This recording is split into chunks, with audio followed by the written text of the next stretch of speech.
হিন্দু ধর্মীয় শাস্ত্রের অন্যতম অংশ রামায়ণ।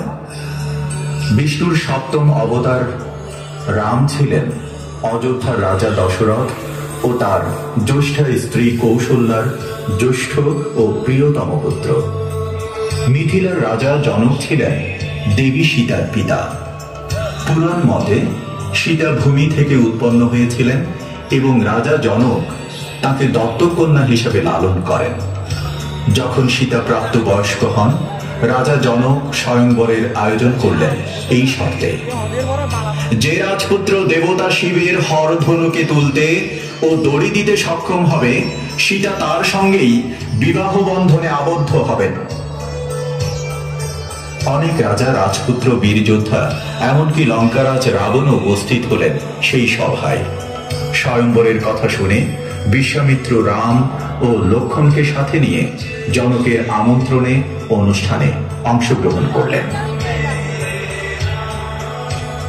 প্রজাজন, আজ আমার কন্যা সীতার স্বয়ংবর।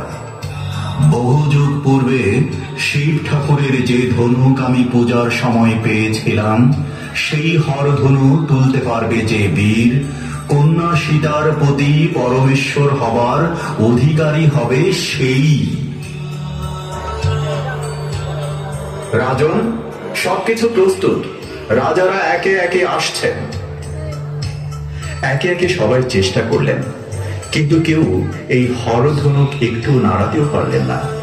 সবাই যখন হতাশ হলেন, তখন অতি দম্ভের সাথে এগিয়ে এলেন লঙ্কারাজ রাবণ। পরম শিব ভক্ত হওয়ায় তার মনেও প্রবল আত্মবিশ্বাস ছিল, কিন্তু না, তিনিও পারলেন না।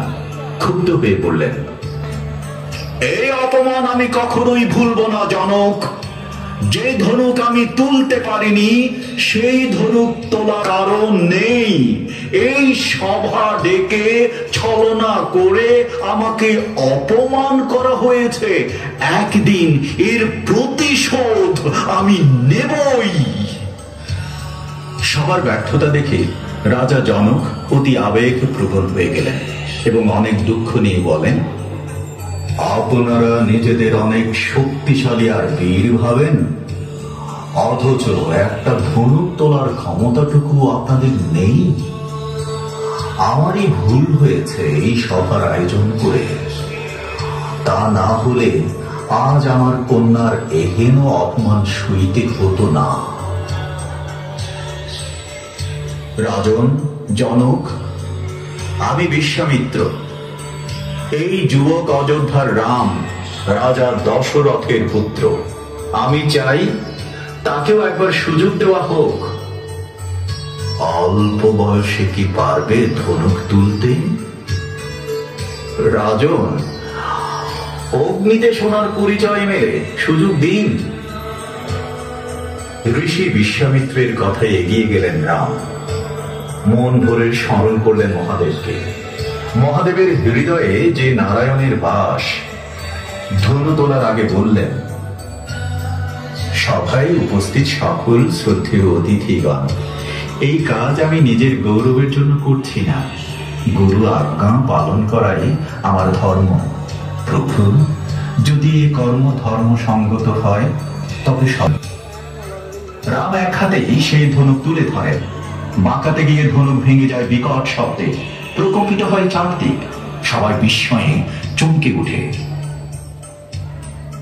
যা কেউ পারল না, তাই এই যুবক করল। আজকের দিন মিথিলার ইতিহাসে চিরস্মরণীয়। আমি কথা দিয়েছিলাম, আজ হতেই তুমি আমার জামাতা সীতার পতিদেব। সীতা, এগিয়ে এসো, মালাদান করো বীরের গলায়।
রাম ও সীতার মিলন ঘটে জনপ্রিয় শুধুই ভালোবাসার নয়, বরং কর্তব্য ধর্মের বন্ধনে।